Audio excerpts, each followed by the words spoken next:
दोस्तों, कांग्रेस के संदीप दीक्षित की वजह से अरविंद केजरीवाल पूरी तरीके से ध्वस्त हो गए। आखिर केजरीवाल से गलती कहां पर हो गई, कैसे ये चूक हुई, हम समझेंगे भरत जी से। भरत जी, संदीप दीक्षित आखिर कैसे वजह बन गए केजरीवाल की हार में? चंद्रकांत जी, गलती यहां पर हुई है। ये है मेरे मोबाइल में सबसे बड़ी गलती जो केजरीवाल से हुई, और केजरीवाल इसको पकड़ नहीं पाए और उसके बाद केजरीवाल का काम तमाम हो गया। केजरीवाल खुद चुनाव हार गए। ये बहुत बड़ी बात है। आप अपनी स्क्रीन पर, मोबाइल की स्क्रीन पर, लैपटॉप की स्क्रीन पर, टीवी की स्क्रीन पर, कंप्यूटर की स्क्रीन पर आप ये देखिए, जो मैं आपको दिखा रहा हूं, ये इलेक्शन कमीशन का डेटा है। इसमें सबसे ऊपर की पंक्ति को देखिए, जिसमें पहले नंबर पर प्रवेश साहेब सिंह दिखाई दे रहे हैं, दूसरे पे केजरीवाल, तीसरे पे संदीप दीक्षित। बस इसी पहली पंक्ति में और इसी पहली लाइन में केजरीवाल की हार का सबसे बड़ा कारण छिपा हुआ है चंद्रकांत जी। इसी लाइन में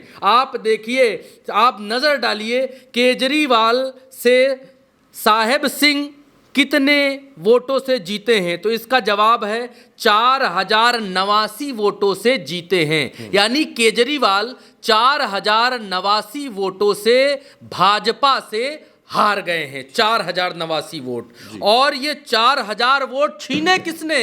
ये 4000 वोट छीने शीला दीक्षित के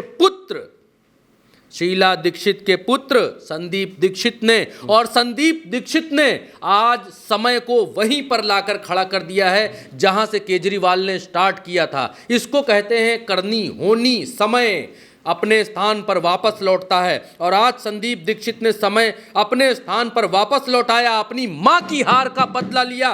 संदीप दीक्षित को वोट मिले 4568। अच्छा। संदीप दीक्षित को वोट मिलते हैं, आप देखिए पहली पंक्ति में सबसे ऊपर, संदीप दीक्षित को वोट मिलते हैं 4568 और केजरीवाल हारते हैं 4089 वोटों से। जितने वोट संदीप दीक्षित को मिले उतने वोटों से केजरीवाल चुनाव हार गए। आप देखिए कि क्या समय है, क्या होनी है, क्या वक्त है। केजरीवाल ने जिन शीला दीक्षित को चुनाव हराया था, और उन्हीं शीला दीक्षित की बेटे ने आज 10-12 साल के बाद केजरीवाल को चुनाव हरा दिया है। केजरीवाल की पार्टी आज अपने अस्तित्व को बचाने के मोड़ पर, कगार पर आ गई है। केजरीवाल की पार्टी रहेगी नहीं रहेगी, क्योंकि सत्ता में जब तक थे तब तक ही भारतीय जनता पार्टी केजरीवाल की नाक में दम किए हुए थी। केजरीवाल का स्मार्ट मूव ये हो सकता था चंद्रकांत जी कि केजरीवाल इतने कठिन समय में, जब जेल अंदर जाना बाहर आना हो रहा है, जब भाजपा उनकी कोर सबसे बड़ी जो उनकी स्ट्रेंथ थी, उस स्ट्रेंथ पर हमला कर रही थी, ईमानदारी की स्ट्रेंथ, जब केजरीवाल को ये सब दिखाई दे रहा था, तो केजरीवाल को चुपचाप कांग्रेस से गठबंधन कर लेना चाहिए था। सत्ता बची रहती, मैं गारंटी दे सकता हूं, सत्ता बची रहती।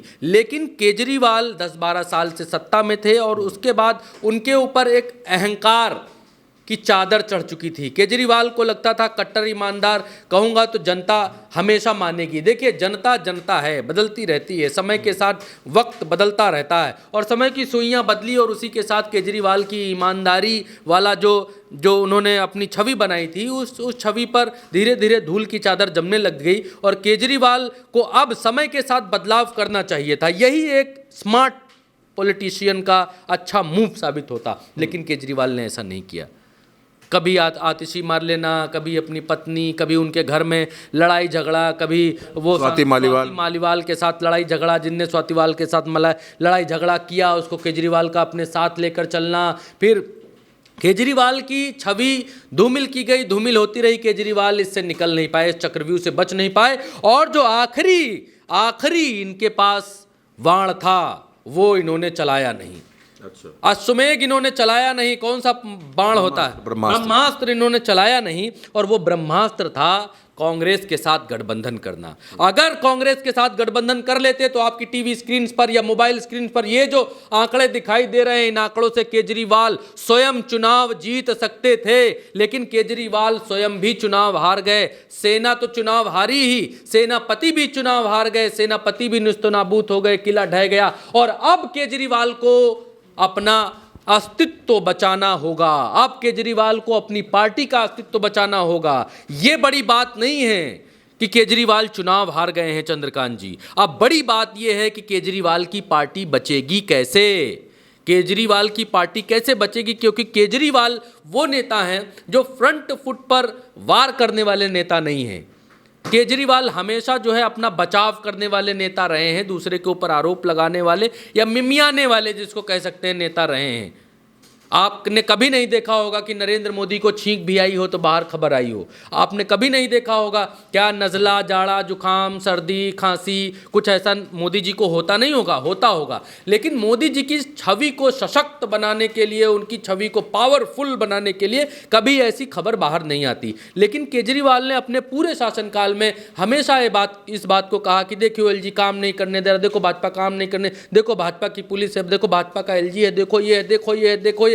तो जनता ऊब गई है। देखो कोई भी बार बार शिकायत करने वाले व्यक्ति के साथ नहीं रहना चाहता। सही बात है, ये सामान्य जिंदगी में भी यही होता है। कोई नहीं रहना चाहता कि आदमी कहता है यार बहुत चिकिर चिकिर करता है यार, इससे हटाओ यार, देख लेते हैं जिसके पास, इससे पिंड छुड़ाओ अपना। हाँ, जिसके पास पावर है फिर उसी को लाओ ना, जब काम आसान होगा। इन्होंने खुद ही भारतीय जनता पार्टी का रास्ता आसान करवा दिया, ये बता के कि भारतीय जनता पार्टी ये करने नहीं दे रही है।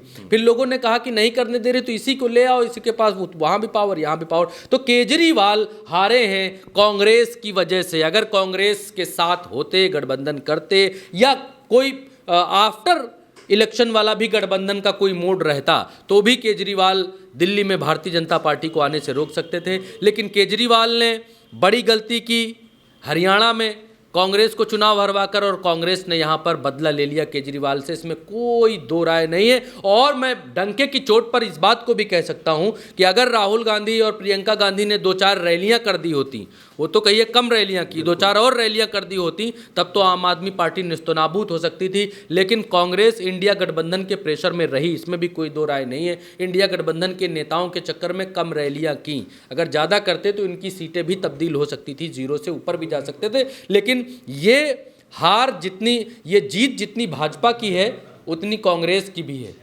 कांग्रेस हार कर भी दिल्ली के चुनाव को जीत गई है। अब आप देखेंगे, आप लिख लीजिए दर्शकों, कि केजरीवाल को अपने विधायकों को बचा पाना बेहद मुश्किल हो जाएगा। कांग्रेस और बीजेपी दोनों, मैं बड़ी ईमानदारी से इस बात को कहता हूं, कांग्रेस और बीजेपी दोनों मिलकर केजरीवाल की पार्टी को रास्ते से हटाने की पूरी कोशिश करेंगे, क्योंकि कांग्रेस और बीजेपी दोनों चाहेगी कि फाइट नेशनल पार्टियों के बीच में हो, कोई क्षेत्रीय छत्रप बीच में ना आने पाए। बिल्कुल ठीक बात है। तो दोस्तों, संदीप दीक्षित ने अपनी मां की हार का बदला ले लिया। दिल्ली में अरविंद केजरीवाल चुनाव हार गए, उनकी सेना भी चुनाव हारी है, और भरत जी ने बिल्कुल ठीक कहा कि सेनापति भी धड़ाम हो गया है। संदीप दीक्षित ने किस तरीके से केजरीवाल को मुश्किल में डाला, इसके आंकड़े भरत जी ने आपके सामने रखे। अगर कांग्रेस के साथ अरविंद केजरीवाल गठबंधन कर लेते तो शायद इतनी बुरी स्थिति दिल्ली में आम आदमी पार्टी की नहीं हो सकती थी, लेकिन केजरीवाल का अहंकार भारी पड़ गया। फिलहाल इस चर्चा में हमारे साथ इतना ही। उल्टा चश्मा यूसी पर दिल्ली का विश्लेषण लगातार जारी है। आप हमारे साथ बने रहिए। नमस्कार।